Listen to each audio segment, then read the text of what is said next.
ঈদের আর মাত্র কয়েকদিন বাকি। রাজধানীর মার্কেটগুলোতে কেনাকাটার খবর জানতে যাচ্ছি সহকর্মী সুমাইয়া খানের সাথে। সুমাইয়া, কেমন দেখছেন ঈদের কেনাকাটা?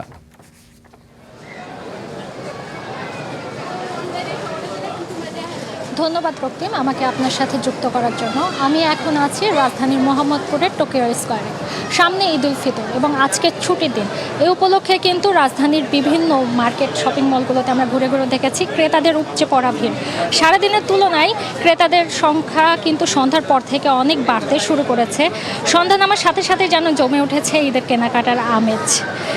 এবার ঈদ উল ফিতরকে সামনে রেখে সবচেয়ে বেশি যেটা বিক্রি হচ্ছে সেটা হচ্ছে বাচ্চাদের আর নারীদের পোশাক। দোকানগুলোতে দেখা যাচ্ছে Pakistani three piece, Indian sharara, gharara আর লং কুর্তা, দুবাইয়ের বোরখার বেশ চাহিদা।